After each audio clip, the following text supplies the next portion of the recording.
A reading from the Holy Bible, the New American Bible, Numbers, chapter 35. Cities for the Levites. The Lord gave these instructions to Moshe on the plains of Moab, beside the Jericho stretch of the Jordan. Tell the Israelites that out of their hereditary property they shall give the Levites cities for homes, as well as pasture lands around the cities. The cities shall serve them to dwell in, and the pasture land shall serve their herds and flocks and other animals.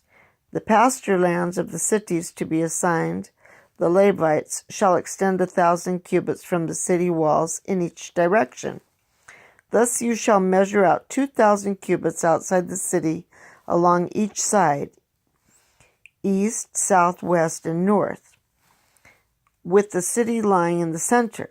This shall serve them as the pasture lands of their cities. Now these are the cities you shall give to the Levites. The 6 cities of Asylum, which you must establish as places where a homicide can take refuge, and in addition 42 other cities, a total of 48 cities with their pasture lands to be assigned the Levites. In assigning the cities from the property of the Israelites, take more from a larger group and fewer from a smaller one, so that each group will cede cities to the Levites in proportion to its own heritage.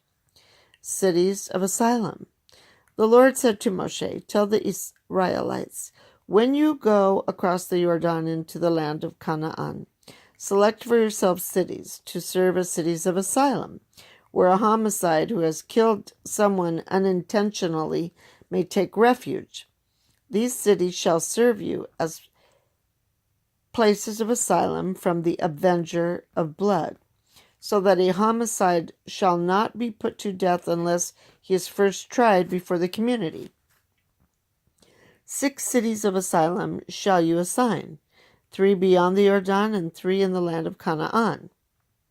These 6 cities of asylum shall serve not only the Israelites, but all the residents or transient aliens among them, so that anyone who has killed another unintentionally may take refuge there. Murder and manslaughter. If a man strikes another with an iron instrument and causes his death, he is a murderer and shall be put to death. If a man strikes another with a death-dealing stone in his hand and causes his death, he is a murderer and shall be put to death.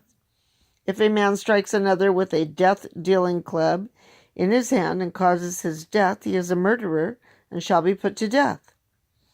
The avenger of blood may execute the murderer, putting him to death on sight. If a man pushes another out of hatred, or after lying in wait for him, throws something at him and causes his death, or if he strikes another out of enmity and causes his death, he shall be put to death as a murderer. The avenger of blood may execute the murderer on sight. However, if a man pushes another accidentally and not out of enmity, or if without lying in wait for him he throws some object at him, or without seeing him throws a death-dealing stone which strikes him and causes his death, although he was not his enemy nor seeking to harm him, then the community deciding the case between the slayer and the avenger of blood is in accordance with these norms, shall free the homicide from the avenger of blood, and shall remand him to the city of asylum, where he took refuge, and he shall stay there until the death of the high priest who has been anointed with sacred oil. If the homicide of his own accord leaves the bounds of the city of asylum, where he has taken refuge, and the avenger of blood finds him beyond these bounds and kills him, the avenger incurs no blood guilt. The homicide was bound to stay in his city of asylum until the death of the high priest. Only after the death of the high priest may the homicide return to his own district. These shall be norms for you and all your descendants, wherever you live, for rendering judgment. Witnesses. Whenever someone kills another, the evidence of witnesses is required for the execution of the murderer.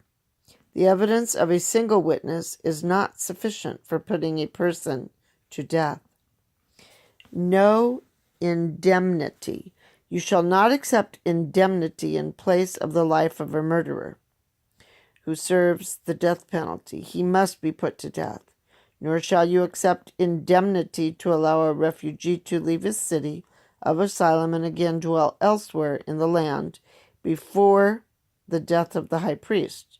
You shall not desecrate the land where you live. Since bloodshed desecrates the land can have no atonement for the blood shed on it, except through the blood of him who shed it. Do not defile the land in which you live, and in the midst of which I dwell, for I am the Lord, who dwells in the midst of the Israelites.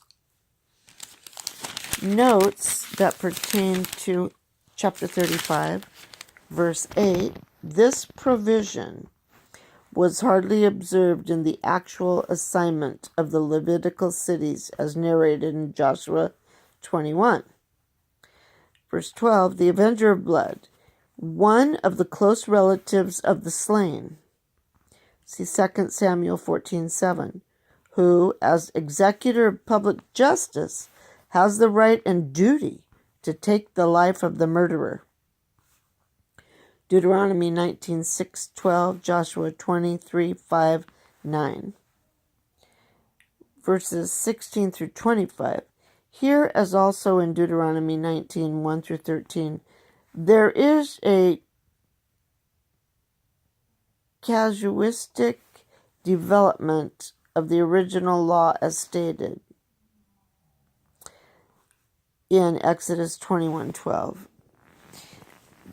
That's all the notes. That concludes the reading of Numbers 35, the word of the Lord. Thanks be to God.